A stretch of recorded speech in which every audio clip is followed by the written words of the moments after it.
When you think about all the things humans have put their minds to, it's impressive. We built and landed robots on Mars to learn more about space. We conjured up theories about how the universe works and then proved them right. We sequenced the human genome to paint a complete picture of our DNA. But as for the minds that made this all possible, we still don't know much about how those actually work. Scientists have been trying to navigate the mechanics of our large, complicated brains for hundreds of years.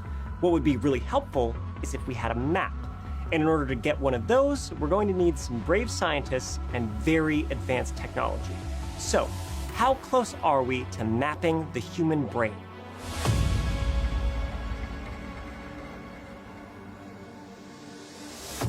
If we could build a complete map of our brain and translate it, imagine what we could do. We think maybe that will give us clues as to the causes of various forms of mental illness, learning difficulties, diseases of aging, and if that might better allow us to figure out, are there treatments or prevent the onset of some of those illnesses. A map of the brain could even help us understand other scientific mysteries, like the origins of consciousness. Our brain is so powerful that if we understood how it worked, we might be able to create smarter robots and computers. There is this technology in our brains, or actually in the brain of every mammal, that allows us to behave autonomously. It is very power efficient. A map of the human brain is seen as so valuable that multiple efforts across the world are underway to get us there.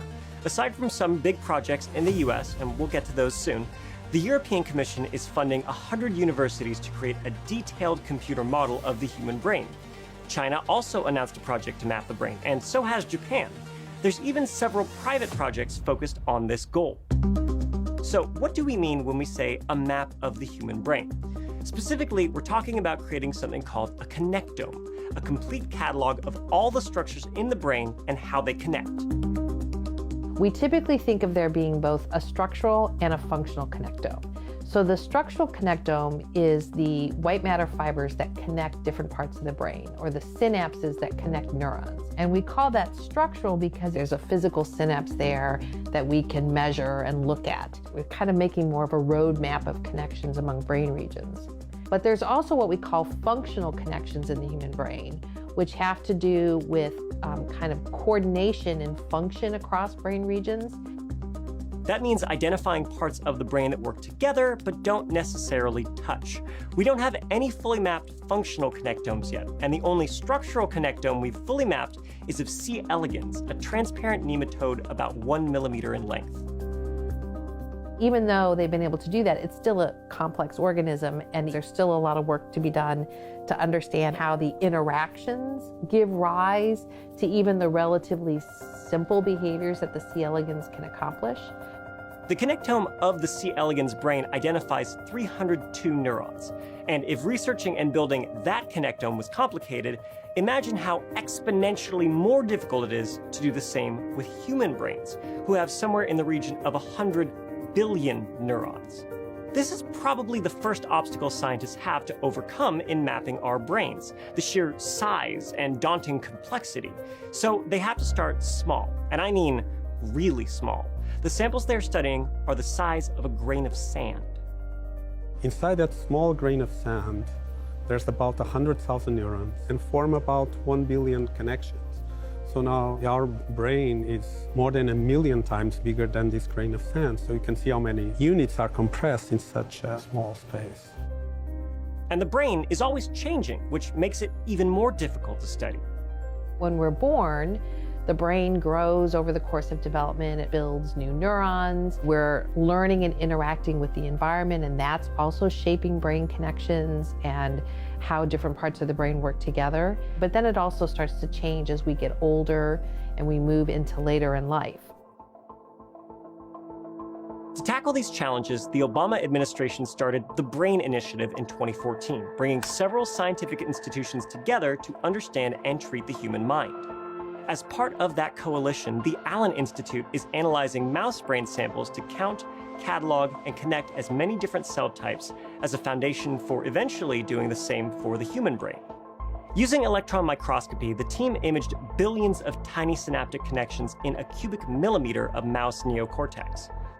Mapping the brain, at least at the resolution that we do it, is difficult because many things have to go right in a series. Preparing the sample has to be perfect. Scientists had to section the grain-sized brain sample into 25,000 pristine slices, 40 nanometers wide. For reference, a strand of hair is 5 times as thick as that. Then those slices were distributed over 6 electron microscopes to be photographed. It took us about 5 months to take all the pictures of that millimeter cube. I don't have the final tally, but there's certainly hundreds of millions of those. This type of data gathering took exhaustive, dedicated work around the clock.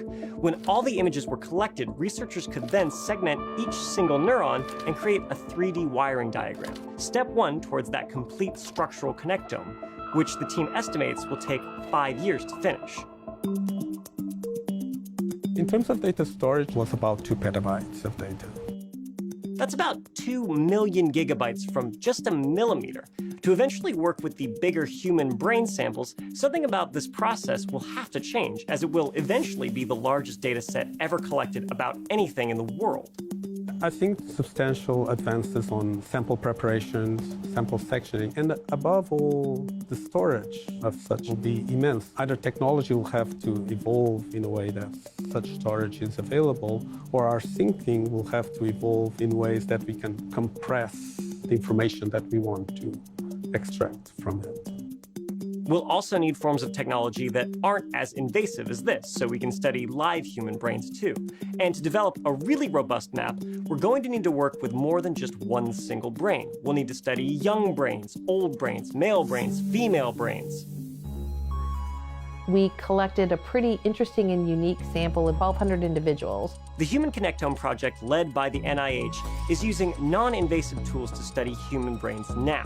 So the main tool we use to start out is an MRI machine. If we're looking at the structural connectome, we typically use something called diffusion imaging. It's looking at the diffusion of water along these white matter connections in the brain. If you have a nice strong connection going in a certain direction between 2 parts of the brain, we can measure that. We do something pretty different though when we look at the functional connectome in the human brain. So we still use an MRI scanner, but we use a different kind of sequence. It's looking actually at blood flow that we think happens after there has been neural activity in the brain. So if you're looking at brain activity in a brain region going up and down over time, you can say, are there other brain regions that show that same pattern? And if the patterns are very similar over time, we call those functionally connected brain regions. So far, the Human Connectome Project has made a lot of advances in this area of mapping the brain. In 2016, they released the most detailed map of the cerebral cortex to date, discovering 97 new brain regions in addition to confirming the existence of 83 others. We understand much more now about how different brain regions kind of wire up together to form networks. We're starting to get a good sense of how those networks relate to which types of behaviors.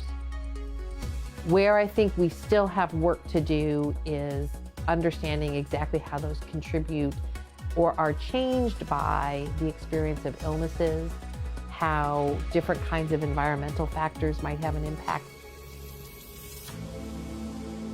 So this challenge is immense. It will push our technology and creativity to their furthest limits. But so did sending robots to Mars and sequencing the human genome. And we did all that. So, how close are we to mapping the human brain? The biggest barriers keeping us from building a highly detailed human connectome is really technology. Even my scientific lifetime, the progress has been exponential. So I wouldn't be surprised in 10 or 20 years if we had a sort of dramatic leap in our understanding. I think we may never have a map of every connection in the human brain in the sense of understanding exactly how they interact together to give rise to exactly all the human behavioral and cognitive and emotional abilities. That's a tall order, and I'm not entirely convinced that we will ever be there. Looking at the shapes of those neurons, they are beautiful. They make me happy. We and our collaborators are the first ones to see such detail at such scale on the brain, and that's like the old explorers when they arrived at a new continent. We are going into a territory where things are new.